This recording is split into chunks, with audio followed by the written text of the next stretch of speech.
وقل للمؤمنين يغضوا من أبصارهم ويحفظوا فروجهم ذلك أزكى لهم إن الله خبير بما يصنعون وقل للمؤمنات يغضضن من أبصارهن ويحفظن فروجهن ولا يبدين زينتهن إلا ما ظهر منها وليضربن بخمرهن على جيوبهن ولا يبدين زينتهن إلا لبعولتهن وآبائهن أو آباء بعولتهن أو أبنائهن أو أبناء بعولتهن أو إخوانهن أو بني إخوانهن أو بني أخواتهن أو نسائهن أو ما ملكت أيمانهن أو التابعين غير أولي الإربة من الرجال أو الطفل الذين لم يظهروا على عورات النساء ولا يضربن بأرجلهن ليعلم ما يخفين من زينتهن وتوبوا إلى الله جميعا أيها المؤمنون لعلكم تفلحون صدق الله العظيم.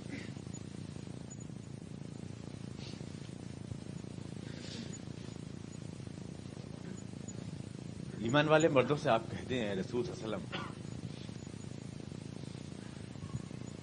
وہ اپنی نگاہیں بچائیں اور اپنے مقامات حیا کی حفاظت کریں. یہ ان کی تربیت کے لیے بہتر ہوگا. بے شک اللہ تمہاری ساری کارکردگیوں سے واقف ہے. اور ایمان والی عورتوں سے بھی کہہ دیں کہ وہ بھی اپنی نظریں بچائیں اور اپنے مقامات شرم کی حفاظت کریں اور اپنا میک اپ ظاہر نہ کریں سوائے ان لوگوں کے سوائے وہ جو خود ظاہر ہو جائے اور اپنے دوپٹے اپنے گریبانوں پہ ڈال رکھیں اور اپنے بناؤ سنگار کو نہ کھولیں مگر صرف اپنے شوہروں پر یا اپنے باپ یا سسر یا ان کے بیٹے یا سوتیلے بیٹے یا بھتیجے یا بھانجے یا ان کی ہمجولی سہیلی عورتیں یا وہ جو ان کے زیر دست ہیں یا وہ خادم جو عورتوں کے بارے میں کوئی انٹرسٹ نہیں رکھتے یا وہ بچے جن کا جنسی شعور پختہ نہیں ہے اور اپنے پیر زور سے نہ ماریں تاکہ ان کی زینت ان کا سنگار ظاہر ہو جائے. اور اے مسلمانوں تم سب اللہ کے حضور جھکو اسی میں تمہاری کامیابی ہے. قرآن کریم کی آیت ہے تو پچھلے ہفتے بھی تھوڑا سا ایسا اس کا آیا تھا زیر گفتگو اور میں نے ضمناً حضور اقدس علیہ السلام کے زمانے میں جو معاشرہ تھا جو مناسب فاصلے کے جو لفظ میں بار بار بولتا ہوں کہ مردوں اور عورتوں کے درمیان میں ایک مناسب فاصلہ ایک ریزرویشن جو ہونا چاہیے وہ کس طرح سے تھا حضور کے زمانے میں اس کی تصویر میں نے آپ کے سامنے رکھی تھی اور احتیاطاً مجھے امید تھی کہ حضور کی حدیثوں سے ہمارے علماء کو بڑا اختلاف رہتا ہے. یہ حضور نے ایسا کیوں کہہ دیا, یہ حضور نے ایسا کیوں کر دیا, مطلب یہ کہ حضور تمہارے حساب سے نہیں چلتے. تو اس لیے میں نے حوالے والے لکھ لیے تھے سارے. پھر بھی ہمارے ندیم بھائی بتا رہے ہیں کسی مولانا کا اختلاف تھا. اس کے بعد کیا احادیث سے اختلاف, کیا حضور کے احادیث سے اختلاف, یا اس دور سے اختلاف, یا اس تصویر سے جو دور رسالت میں بنتا ہے. مثال کے طور پر اگر عید کے درمیان میں عیدگاہ میں اگر عورت حضور فرما رہے ہیں کہ اپنی عورتوں کو بھیجو اور تاکید سے فرما رہے ہیں, اور اس بات کو میں دہرا رہا ہوں, یہ نہیں حضور کی حدیث دہرا رہا ہوں, حضور بطور وصیت کے اس بات کو کہہ رہے ہیں, تاکید سے کہہ رہے ہیں. تو اس بات سے اختلاف کا مطلب کیا ہوا؟ تو حضور کی بات سے اختلاف کا مطلب ہوا. اور کوئی اس کی بات میں اگر یوں کہے کہ کیا ہمارے امام مثال کے طور پر ان سے زیادہ حضور کو سمجھتے ہیں, یہ اگر کوئی یہ جواب کہے کہ صاحب اب تو حالات بگڑ گئے ہیں اس لیے اجازت واپس لے لی فلانے, اور کیا یہ ہمارے امام صاحب سے زیادہ حضور کی حدیث کو سمجھتے ہیں, تو پلٹ کے کیا یہ کوئی جواب ہوا؟ میں بھی کہہ سکتا ہوں کہ کیا حالات کو اللہ رسول سے بھی زیادہ سمجھتے ہیں امام صاحب, یعنی جو انہوں نے اجازت دی ہے.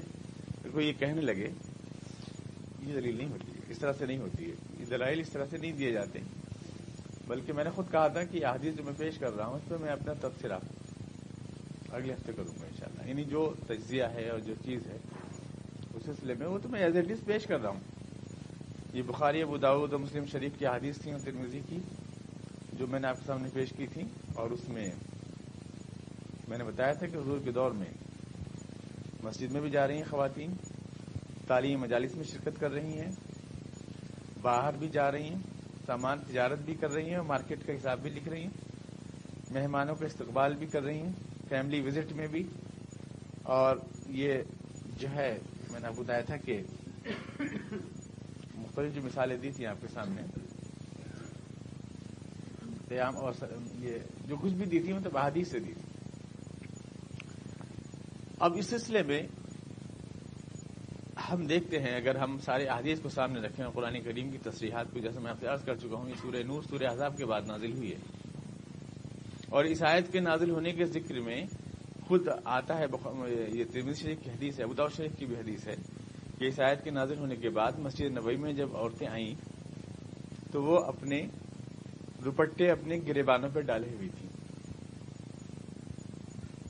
اس کا مطلب یہ ہے کہ ان کامن سینس سوچیں کہ وہ آیت جس میں کہا گیا ہے کہ اپنے دوپٹے جھکا لیں اپنی آنکھوں پر، جو سورہ احزاب میں ہے وہ آیت جو کہا گیا ہے وہ آیت پہلے نازل ہو گئی تھی. اس کے بعد بھی جو عرب کا خاص رواج تھا عرب عورتوں کو لباس پہننے کا وہ یہ تھا کہ وہ کرتا پہنتی تھی نیچے یہاں تک، سامنے گریبان کھلا ہوا ہوتا تھا، گریبان کافی گہرا گلا ہوتا تھا اور وہ کھلا ہوا ہوتا تھا، اور ایک رومال باندھتی تھی یہاں پیچھے، یہاں اس کے اوپر یہاں گانٹ بن جاتی تھی اس کی، پیچھے 3 چوٹیاں ان کی یا 4 چوٹیاں ہوتی تھیں وہ پڑی رہتی تھی.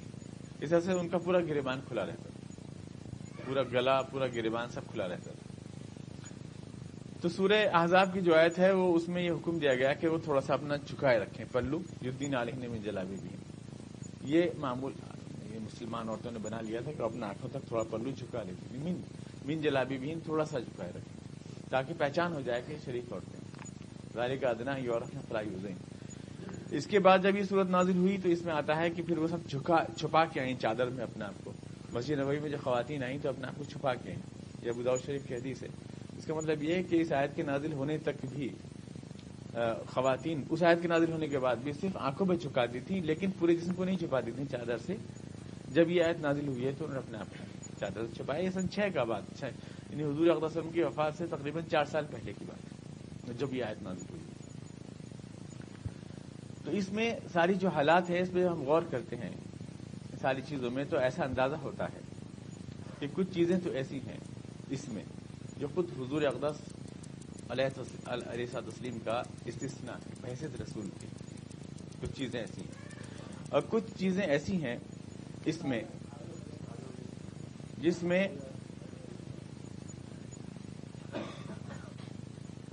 ازواج مطہرات کے لیے اسپیشل یعنی خصوصی طور سے پابندیاں لگائی گئی.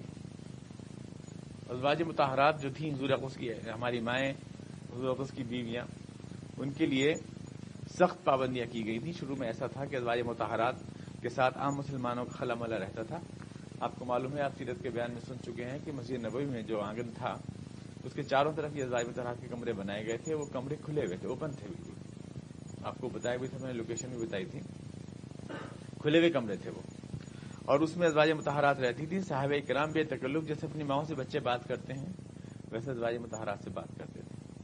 حضرت عمر فاروق رضی اللہ عنہ فرماتے ہیں کہ مجھے غیرت آتی تھی اور میں چاہتا تھا، اور اللہ نے 3 باتیں میری ایسی ہیں جو وہی میں یعنی اللہ نے میری پوری کی. میں چاہتا تھا کہ کچھ ایسا بندوبست ہو جائے کہ ازواج مطہرات سے عام جو مسلمان بات کر لیتے ہیں وہ سلسلہ ختم ہو جائے.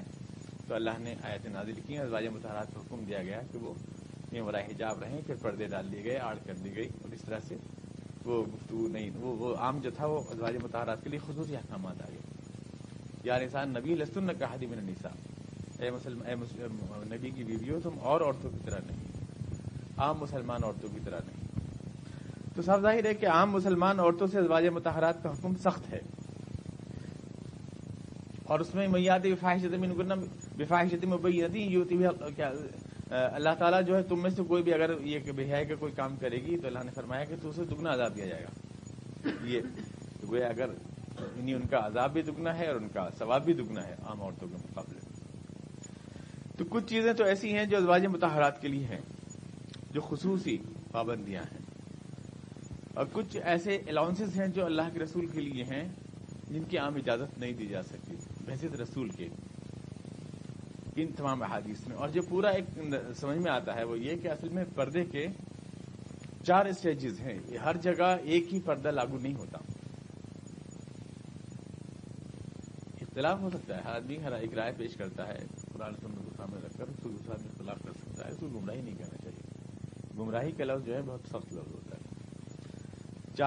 چار اسٹیجز ہیں۔ ایک اسٹیج تو یہ ہے کہ جس شوہر سے عورت کا کوئی پردہ نہیں ہے، کوئی ستر بھی نہیں ہے، یہ ایک اسٹیج تو یہ ہے۔ دوسرا اسٹیج ہے وہ رشتے جن سے ابدی حرمت ہے، جیسے باپ ہے، بیٹا ہے، بھائی ہے، جن سے کبھی شادی نہیں ہو سکتی، نکاح نہیں ہو سکتا، ابدی حرمت کا رشتہ ہے، ان کے لیے صرف ستر پر پردہ ہے، یعنی عورت کے جو مقامات ستر ہیں صرف۔ اب ان کے سامنے مان لیجیے فرش دھو رہی ہے عورت اور اس کے اپنے کھل جاتی ہیں ٹانگیں، یا باہیں چڑھا لیتی ہے، اپنے باہیں کھل جاتی ہیں، یا بغیر دوپٹے کے ان کے سامنے جھاڑو دے رہی ہے گھر میں، اس کے لیے وہ پردہ نہیں ہے۔ اس کے لیے مطلب اتنی چھوٹ ہوگی بھائی کے سامنے، اپنے باپ کے سامنے، اپنے جو وہ لوگ جو رشتے دار جو ایسے ہیں جن سے ابدی حرمت کا رشتہ ہے۔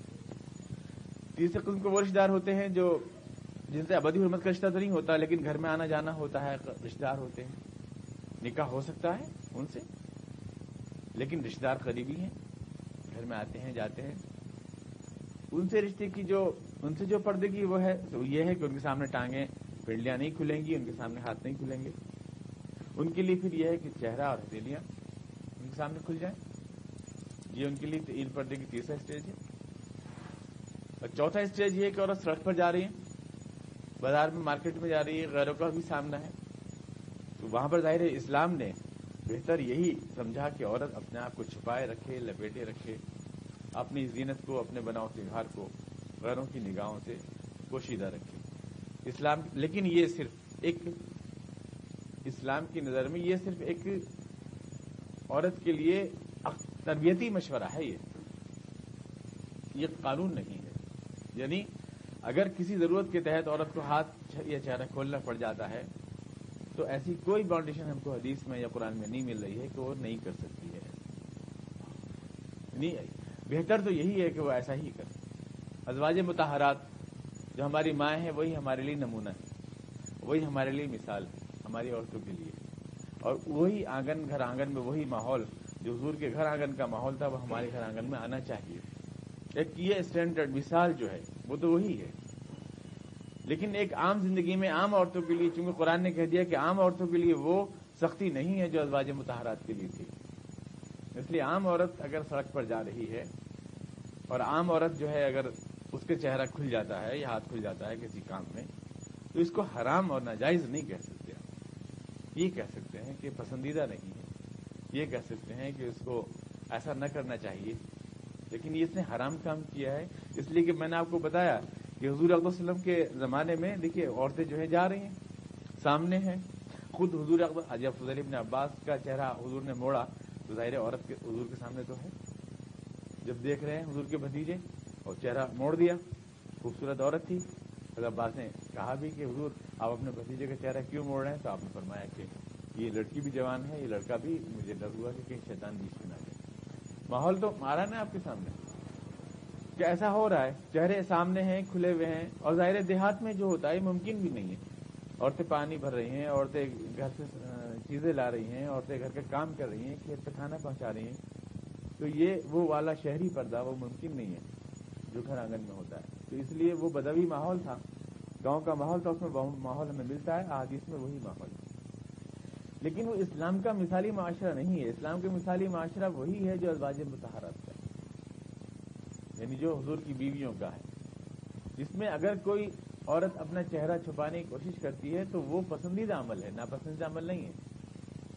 یعنی اگر وہ حیا کی طرح سے، ازواج مطہرات کی طرح سے اپنے چہرے کو چھپانے کی کوشش کر رہی ہے، اور یہ تیسرا اسٹیج جو ہے اسی کو وہ چوتھا باہر بھی نبھا رہی ہے، یعنی جو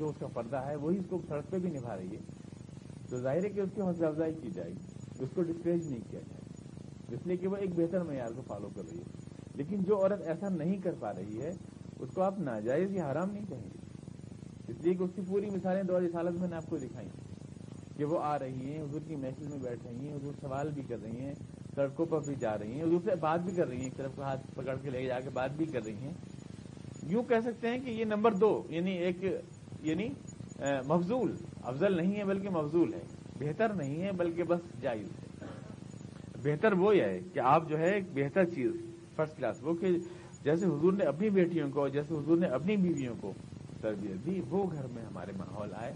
ہر آدمی بھی ایک بہتر ماڈل کو اور سپر ماڈل کو اپناتا ہے, بہتر ہی معیار کو اپناتا ہے, اس کو اپنانا ظاہر ہے اسلام کی نظر میں یہ بہتر ہے. تو اصل جو پوزیشن سامنے آتی ہے ان حدیث کو سامنے رکھنے کے بعد وہ یہ آتی ہے پوری کہ اس کو آپ 4 اسٹیجز میں بانٹیے اور ہر حدیث کو اسی جگہ رکھیے جہاں پر بھی, اور اس دائرے میں رہتے ہوئے خواتین کو پوری طرح سے آپ اظہار خیال کا بھی حق دیجیے, رائے ظاہر کرنے کا بھی حق دیجیے, زندگی کی ایکٹیویٹیز میں شامل ہونے کا بھی حق دیجیے.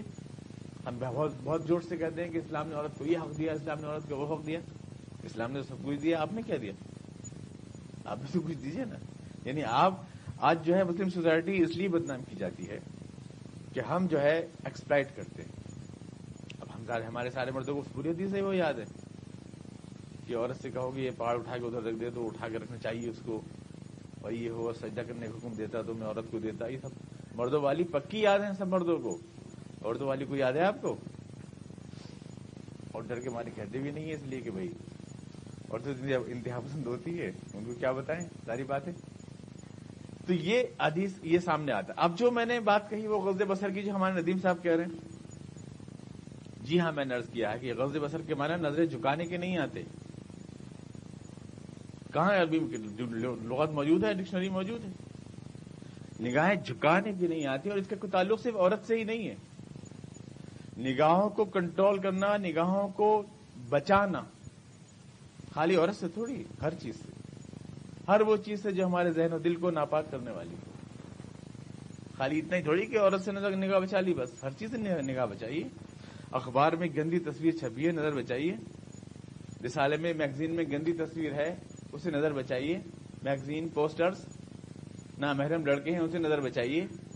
یہ عشق مجازی جو آپ کے ہاں چلتا ہے, باقاعدہ کی تصور سلوک کی منزلیں طے ہوتی ہیں لڑکوں کے ذریعے, ان سے نظر بچائیے. یہ جو آپ پڑھتے ہیں کہ میر کیا سادہ ہے بیمار ہوئے جس کے سبب اسی عطار کے لوٹنے سے دوا لیتے ہیں, اس سے نظر بچائیے. قرآن نظر بچانے کی بات کر رہا ہے. میں یہ کہہ رہا ہوں آپ سے نظر جھکا کے اصل میں, اور اس پہ اگر آپ اعتراض کریں تو اس کا مطلب یہ کہ ہم نظر تو جھکا لیں گے, باقی بچائیں گے نہیں, ہر جگہ دوڑائیں گے. میں اس چیز کو اوائڈ کر رہا ہوں. اسلام نے جو تعلیم دی ہے یہاں پر کہیں بھی حوالہ یہ نہیں کہ اس میں عورت کا ذکر ہو رہا ہے. مسلمان مردوں سے کہیے وہ اپنی نظر بچائیں. غض کے معنی بچانے کے آتے ہیں, نقص فی شیء, کسی چیز کو پوری طرح گاڑ کے نہیں دیکھنا, بلکہ یوں نظر غلط پڑ گئی تو ایک دم نظر کو بچا لینا کسی بھی شے پر. ہر وہ چیز جو فساد قلب و نظر کی وجہ ہے, غلط لٹریچر ہے. اب آپ جو ہے مسجد کے آنگن میں بیٹھ کے راشٹریہ سہارا تو پڑھ رہے ہیں فلم ایڈیشن, اور گور گور کے دیکھ رہے ہیں اسلام کا نظام عفت و عصمت, یہ کتاب پردہ ہے, اور پردے کی آڑ میں سے عورتوں کو جھانک رہے ہیں. اور جب کہا جائے کہ صاحب یہاں پہ حکم نظر بچانے کا ہے کہ آپ ایسی ہر شے سے نظر بچائیے, ہر شے سے, یہ عورت ہی کیا, کوئی گندی تصویر, کوئی بھی غلط منظر, کوئی بھی نامحرم لڑکا, کوئی بھی عشق مجازی, کوئی بھی ایرانی ذوق, ہر شے سے نظر بچائیے. قرآن غض بصر کی بات کر رہا ہے. ہر وہ شے جو آپ کے دل کو آلودہ کرنے والی ہو اس سے نظر بچائیے. یہ کہہ کر میں گمراہ کر رہا ہوں؟ اس کا مطلب تو یہ ہے کہ وہ جو اس کی آڑ میں سب کچھ کر رہے ہیں وہ نیک راہ پہ چلا رہے ہیں, جو عطار کے لونڈے سے دوا لے رہے ہیں. تعجب ہوتا ہے کہ لوگ جو ہے کیوں غلط کانٹیکسٹ میں لے جاتے ہیں بات, اور کس لیے لے جاتے ہیں. نظر بچائیے اور اپنے مقامات حیا کی حفاظت کریں. کیا مطلب ہے مقامات حیا کی حفاظت کریں؟ کوئی بھی غلط سی ڈی آپ دیکھ رہے ہیں, کوئی بھی غلط ویڈیو آپ دیکھ رہے ہیں, کوئی بھی غلط فلم آپ دیکھ رہے ہیں, یا کوئی بھی مخلوط مجلس ہے, یا کو ایجوکیشن ہے یا ساتھ بیٹھ کے پڑھ رہے ہیں کہیں بھی، یا یہ سب جو ہے یہ اصل میں جنسی آوارگی کے راستے ہیں. اور جنسی آوارگی کے راستے صرف یہی نہیں ہے کہ آپ نے اس کو صرف برقعے اور پردے کے اندر محدود کر دیا ہے. برقع تو میں کہوں گا کہ پردے کے مقصد کو پورا بھی نہیں کرتا. پردہ اور چیز ہے، برقع اور چیز ہے. پردے کا مطلب تھا نگاہوں کو حیا سکھانا، اور برقعے کا مطلب ہے نگاہوں کو تکنے کی آزادی دینا. یہ بالکل اس کے اگینسٹ ہے. پردہ اور برقع میں دو فرق ہے. قرآن نے جس چیز کو کہا تھا، یا اسلام نے جس چیز، لیکن یہاں حفاظت فرج کا مطلب یعنی مقامات حیا کی حفاظت کا مطلب یہ ہے کہ کوئی بھی ایسا غلط خیال، تصور یا کوئی بھی ایسی غلط تربیت جو آپ کو جنسی آوارگی کے راستے پہ لے جاتی ہے وہ منع ہے.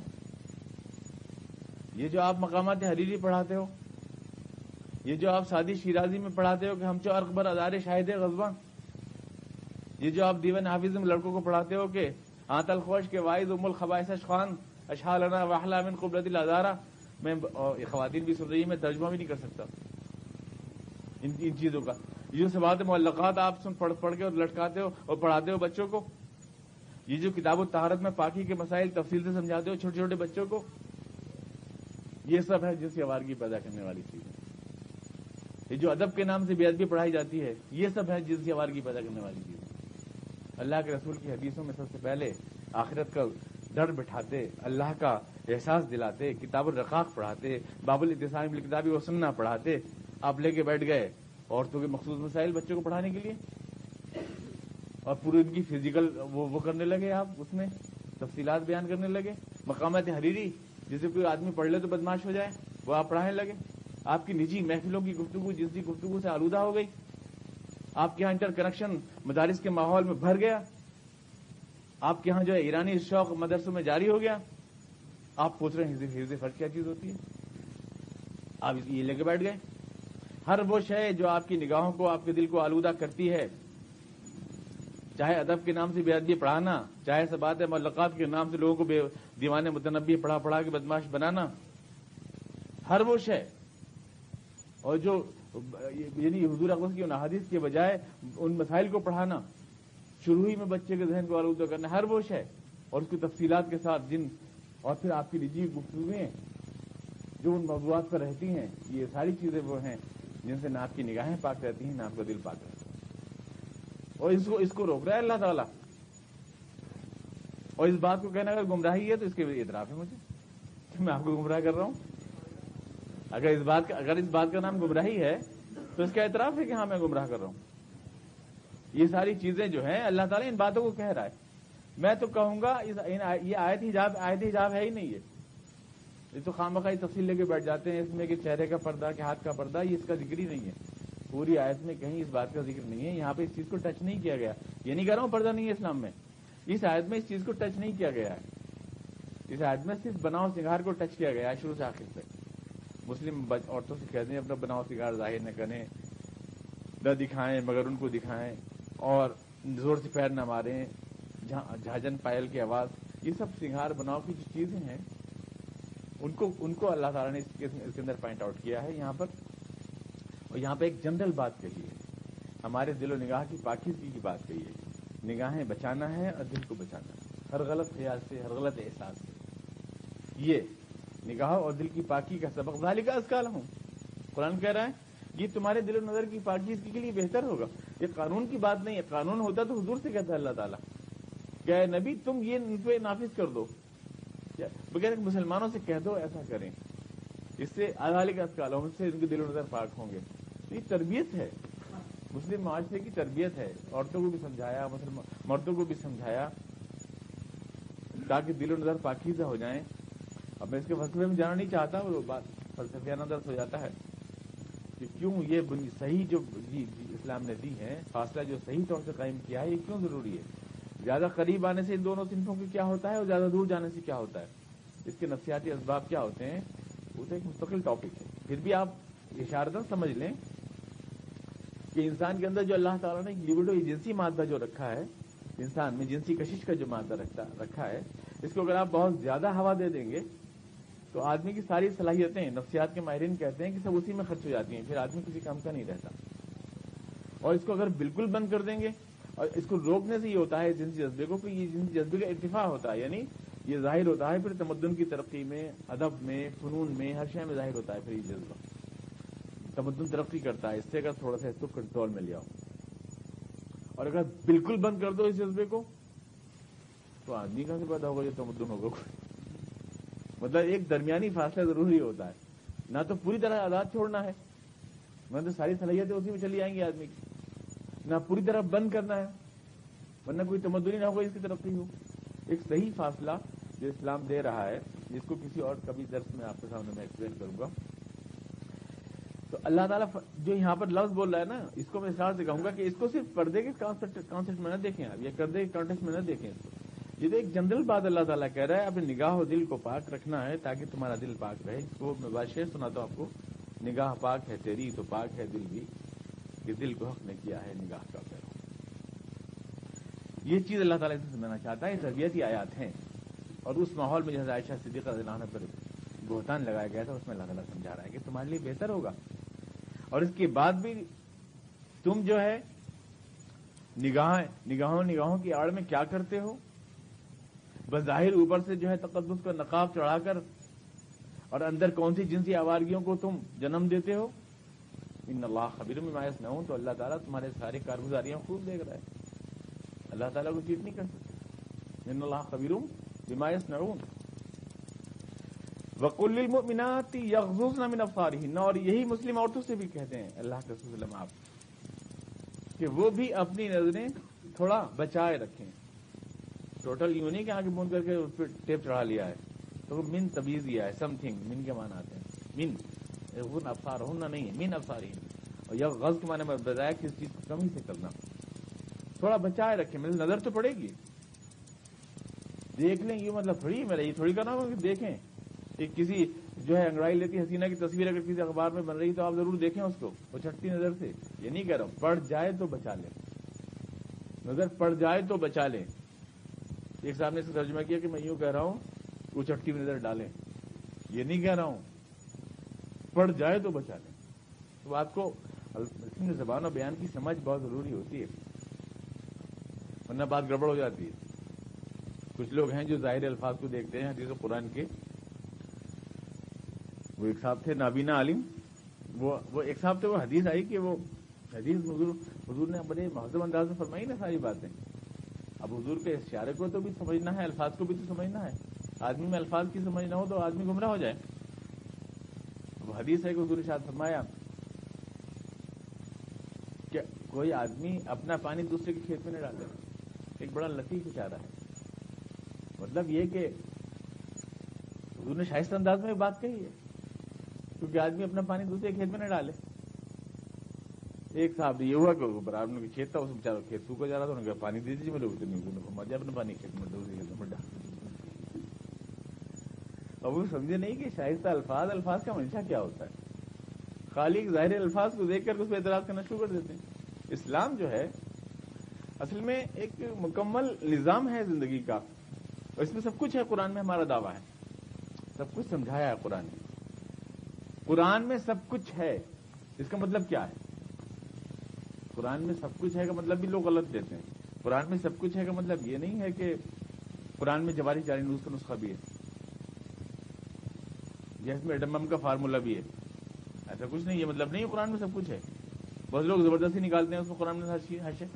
وہ ہمارے ایک صاحبہ آئی تھی، تقریر فرما رہی تھی، کہہ رہی تھی انگریزی کا بڑا زور ہے. قرآن میں خود انگریزی ہے. قرآن میں کہاں انگریزی ہے؟ کفوا احد نہیں ہے قرآن میں. ون مانی ایک، اللہ ایک ہے. قرآن میں انگریزی ہے، ولم یقل لہ کفوا احد. تو ایسے زبردستی نکال دو آپ سب کچھ. قرآن میں تو نکل آئے گا ایسے تو زبردستی. قرآن میں وہ سب کچھ ہے جو انسان کی ہدایت کے لیے ضروری ہے. یہ مطلب ہے انسان کو صحیح راہ پہ چلانے کے لیے اور معاشرے کی صحیح تربیت کے لیے جو ضروری ہے وہ اللہ نے سب کچھ قرآن میں دے دیا ہے. ہدن ہدایت کامل ہے. یہ ہدایت کے اعتبار سے اس میں سب کچھ. تو قرآن نے ہمیں جو اصول دیے ہیں زندگی گزارنے کے لیے ہدایت ہیں، یہ جس میں سب کچھ ہمیں مل جائے گا. اور یہ ایک معاشرتی پس منظر میں ساری باتیں کہی جا رہی ہیں. پچھلی اس میں آیات کے سلسلے میں یہ تھوڑا سا ٹائم آپ کو دوں گا. اگر کوئی سوال آپ کو ان حدیث کے بارے میں رہ گیا، مجھے یہ اس وقت بھی تھا کہ ان حدیث میں پیش تو کر رہا ہوں، لیکن کچھ لوگ حضور کی حدیث میں بڑے پریشانی پڑ جاتے ہیں. ہمارے یہاں مسئلہ یہ ہے کہ ہم یوں کہیں کہ فلاں بزرگ نے فرمایا ہے اور فلاں صاحب نے فرمایا تو ہمارے یہاں دلیل ہو جاتی ہے، اور ہم یوں کہیں قرآن شریف میں آیا، حدیث میں آیا، تو یہ کوئی بات ہوئی؟ تو قرآن کی بیان کا ہوتا ہے، کسی کا حدیث بیان کا ہوتا ہے. مولانا نے ہمارے کیا فرمایا، حضرت نے کیا فرمایا، پہلے ہی معلوم ہو جائے. قرآن تو دیکھا جائے گا بعد میں. یہ تو بات ہوئی. ہمارا یہ ذہن بن گیا جس طرح کا. تو حدیث تو پیش کر دی تھی، مگر میں ڈر رہا تھا کہ ہوگا ضرور گھپلا کچھ نہ کچھ، کیونکہ تو حدیث کا معاملہ ہے. کوئی حضرت مولانا کی بات ہوتی تو چپ ہو جاتی. ایسا تو یہ ہے نا. وَقُلْ لِلْمُؤْمِنَاتِ يَغْضُضْنَ مِنْ أَبْصَارِهِنَّ، مسلم عورتوں سے کہہ دیں نظروں کو تھوڑا کہہ رہا ہوں، من سم تھنگ بچائے رکھیں. یوں پڑ جائے نظر تو گھما لیں کہیں غلط چیز کے اوپر. صرف مرد کے اوپر نہیں، مرد کی غلط چیز تھوڑی ہوتا ہے. کوئی بھی ہے، سڑک پہ چلنا مشکل ہے. آپ جائیں سڑک پہ، آپ جا رہے ہیں، برہنہ سنیما کے پوسٹر لگے ہوئے ہیں، اور ہم نے خود دیکھا کہ بدیرے مشرہ چہرے والے رکشے میں بیٹھے جا رہے ہیں، رکشہ پہنچ گیا چوراہے پر، نظر اور مجھ سے بحث کر رہے ہیں وہ نہیں میرا فارغ ہے کہ مفہوم کے اوپر بھی کیا ہے. میں چلے آپ نگاہوں جن کو تربیت دے دیں. قرآن ان ساری چیزوں کو کہہ رہا ہے. ولا یبدین زینتہن، اور اپنا سنگھار ظاہر نہ کریں. خواتین سے کہا جا رہا ہے اپنا سنگھار، زینت میں نے کہا نا میک اپ کا تذکرہ ہے. زینت اور میک اپ جو عورت کی بہت پسندیدہ چیز ہے، وہ ظاہر کرنے کے بڑے شوقین ہوتی ہے. اس لیے اللہ تعالیٰ سمجھانا چاہتا ہے کہ اپنی زینت کو ظاہر نہ کریں. تم دکھاؤ گی ضرور، تم نے زینت کی ہے تو دکھاؤ گی ضرور. ظاہر ہے کہ عورت جو ہے اپنے میک اپ میں کافی ٹائم، کافی وقت اور کافی دلچسپی خرچ کرتی ہے. دکھانا جب تک نہ دکھایا اس کو تو سنگھار وصول نہیں ہوتا. شہر کو جانا ہے، نیچے کے جا رہے ہیں، چلیے پروگرام لیٹ ہو رہا ہے، 1 گھنٹے سے کہہ جا رہی ہوں ابھی 1 منٹ میں آئی. آپ کو یقین نہیں آتا. ابھی وہ کہتے نہیں کہ اگر گاڑی لیٹ ہو تو میک اپ کرتی ہے، اور عورت میک اپ کرے تو لیٹ ہوتی ہے. ولا یبدین زینتہن، اپنی زینت ایسی چھیڑ رکھی ہیں. ٹھیک ہے، میں اتنا بڑا عالم تو نہیں ہوں، لیکن قرآن کے الفاظ تو کلیئر ہیں. ولا یبدین زینتہن الا ما ظہر منھا، اپنا سنگھار ظاہر نہ کریں مگر جو کھل جائے. مطلب جو کھل گیا اس میں تو چٹک مٹک نہ دکھائیں اپنی.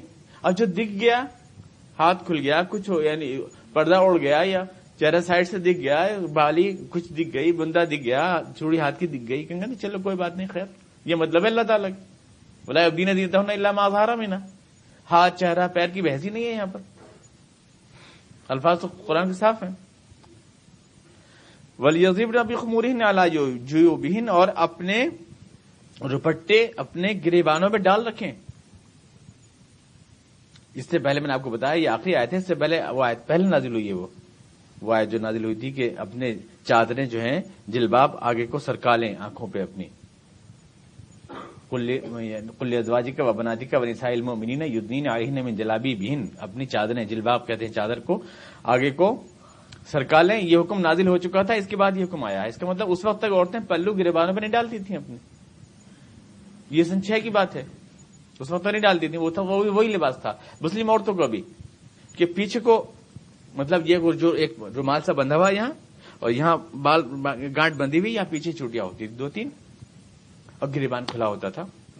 پھر اس کے بعد ابو داؤد شریف کی حدیث ہے کہ مسجد نبوی میں خواتین آئیں تو اپنے کو ڈھک کر آئیں، اور کوئی انصاری عورت ایسی نہ تھی جس نے اس آیت کے نازل ہونے کے بعد فوراً اپنا دوپٹہ تبدیل نہ کیا. اپنا موٹا سا دوپٹہ نہ ڈھونڈا ہو کوئی، وہ کپڑوں میں سے موٹا سا چھانٹا انہوں نے، اور اس کو جو ہے انہوں نے ڈھک کر کے آئیں مسجد نبوی میں. لیکن آئیں مسجد میں تو آئیں.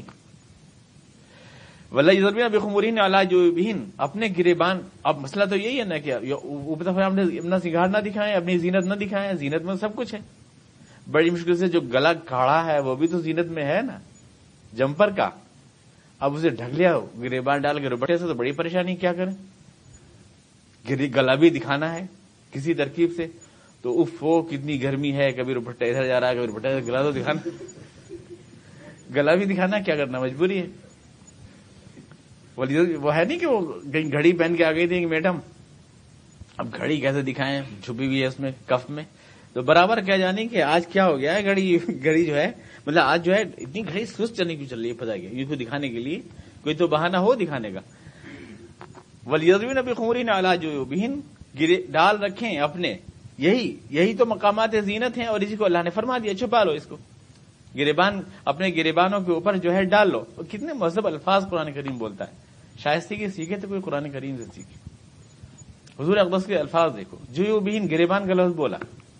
جیب کہتے ہیں وہ جیسے کوئی چیز جس رکھتے ہیں آپ، جیب کہتے ہیں نا اس کو، اپنے گریبانوں پہ ڈال لیں اپنے دوپٹے. وَلَا يُبْدِينَ زِينَتَهُنَّ إِلَّا لِبُعُولَتِهِنَّ وَآبَائِهِنَّ وَآبَاءِ بُعُولَتِهِنَّ، اور اپنی سنگھار کو، بناؤ سنگھار کو ظاہر نہ کریں مگر اپنے شوہروں پر. یعنی ظاہر ایک تو ہے دکھ جاننا، ایک ہے دکھانا، بس یہی تو ہے. ہمارے ہاں چھپ چھپ کے دیکھنا اور دیکھ دیکھ کے چھپنا، یہ اس کا نام پردہ ہے. کہ چھپ چھپ کے جھانک رہے ہیں دوسرے کو. پردے کا مطلب یہ ہوا کہ برقعے کی چھید میں ساری دنیا کو تک لو، اور کوئی دیکھے تو چھپ جاؤ. بس اڈے پہ جا کے برقعہ پہن لو کہ اپنے شہر کا بس اڈا آ گیا، آپ پہن لو اور بس میں خالی بیٹھ رہو. غیروں سے کیا کرنا ہے؟ اپنوں سے پردہ کرنا ہے. یہ نہیں ہے پردے کا کانسیپٹ اسلام میں.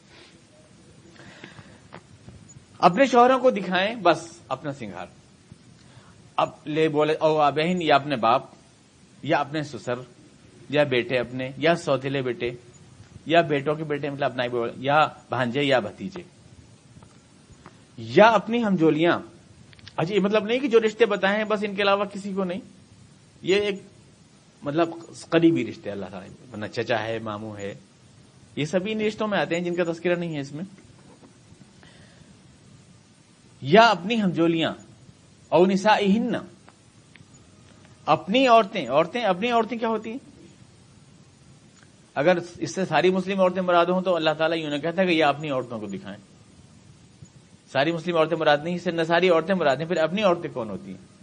اپنی عورتیں یعنی اپنے ساتھ والیاں، اپنی ہمجولیاں، اپنی سہیلیاں، ان کو. کیوں؟ یہ ایک اور احتیاط ہے اسلام. غیر عورت کون ہے، کس قیماش کی ہے، کس کلچر کی ہے، تم نہیں جانتی. اس لیے میں کہتا ہوں یہ بورڈنگ کلچر جو ہے اسلام کا کلچر نہیں ہے. آج کل خواتین کی درسگاہیں قائم کرنے کا رواج ہے، چل رہا ہے. جس کو دیکھو مسلم خواتین کی پھر کھائی جا رہی ہے اس کو، لیکن ساتھ میں بورڈنگ بھی بن رہے ہیں. بورڈنگ میں ہر کلچر کی لڑکی آتی ہے، ہر کلچر کی کھلی ہوئی بولڈ لڑکیاں بھی آتی ہیں، بالکل دوسرے ماحول کی پلی ہوئی بھی آتی ہیں، گھر کی کونے کی پلی ہوئی لڑکیاں بھی آتی ہیں. ایک ساتھ مل کر مکس اپ ہو کر ایک مخلوط کلچر جو وجود میں آتا ہے نا، وہ اسلام کا کلچر نہیں ہوتا. وہ بہت زیادہ غلط تصورات، غلط عادات بھی آ جاتی ہیں دوسروں سے.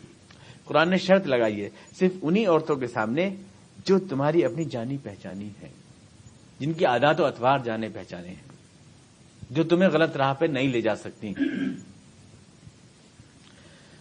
جو تمہاری تربیت تمہارے اس کو بگاڑ نہیں سکتی. او نسائہن، جانی پہچانی عورتیں جن کے عادات و اطوار سے تم اچھی طرح واقف ہو، بس ان کے سامنے اپنا بناؤ سگار ظاہر کرو. ورنہ کسی بدقیماش عورت کے سامنے بناؤ سگار ظاہر کیا، وہ تم بس کس راہ پہ دھکیل کے لے جائے گی. کون سے غلط جذبات کی پرورش کر دے گی تمہارے اندر، کون سے نئے سپنے دکھا دے گی، نئے خواب دکھا دے گی، اور نہ جانے کس سے کنیکشن جوڑ دے گی تمہارے. تو ایسی عورتیں جن کو تمہاری پوری واقفیت نہیں، ان کے سامنے بھی اپنا سگار مت کھولو. او ما ملکت ایمانہن، یا وہ جو تمہاری زیر دست خواتین ہیں، او التابعین غیر اولی الاربۃ من الرجال، یا وہ تمہارے نوکر جو عورتوں کی کوئی خواہش نہیں رکھتے. آج کل کی جو ہے ہماری جو ماڈرن خواتین ہیں، وہ کار کا ڈرائیور اور اپنا شوفر جو ہے وہ بھی غیر اولی الاربۃ من الرجال میں آتا. وہ کہتی ہیں یہ تو اللہ میں نے اجازت دی خادموں کے سامنے آنے کی، لیکن یہ والے خادم تھوڑی مراد ہیں الٹرا ماڈرن ایک دم، یہ والے مراد نہیں ہیں. بلکہ غیر اولی الاربۃ من الرجال یعنی جو اپنے سماجی کم مرتبی کی وجہ سے یا اپنے گرے ہوئے رتبے کی وجہ سے اتنے حوصلے نہیں پا سکتے کہ کوئی ایمبیشس ہو سکیں یا کوئی غلط خیال لا سکیں اپنی گھر کی خواتین کے بارے میں. ان کے بارے میں زیادہ عمر ہے، معمر لوگ ہیں، ان کے بارے میں اللہ تعالیٰ فرما رہا ہے. اور یہ آج کل کے ہیرو ٹائپ جو ہوتے ہیں نا، ان کے بارے میں تھوڑی کہہ رہا ہے اللہ تعالیٰ. جس آیت سے استدلال کرتی ہیں ہمارے پاکستان میں واپڈا کی عورتیں جو ہیں، وہ ان کے حساب تو جائز ہے، قرآن نے کہہ دیا. اب طفل الذین لم یظہروا علی عورات النساء، یا وہ بچے جن کا جنسی شعور پختہ نہیں ہے، چھوٹے بچے ان کے سامنے اپنے بناؤ سگار ظاہر کر سکتے ہو. تم اجنبی ہو وہ پھر بھی وہ آج کل کے سائبر ایج کے بچے تھوڑی جو کہ والدین سے زیادہ واقف کار ہوتے ہیں. کیبل کلچر کے بھلے ہوئے بچے وہ کہیں ہوا تو کسی بچے کے ساتھ بہن یا بھائی پیدا ہوا تو کہنے لگی ہماری امی بڑی سیدھی ہیں. میں نے ان سے پوچھا تھا کیسے ہوا تو کہنے لگی کمل کے پھول میں آیا تھا. تو یہ سائبر بچے تھوڑی مراد ہیں جو پورے یعنی جنسی واقفیت مکمل رکھتے ہیں. وہ بچے جن کو جو ابھی اسرار نہایت نہیں جانتے.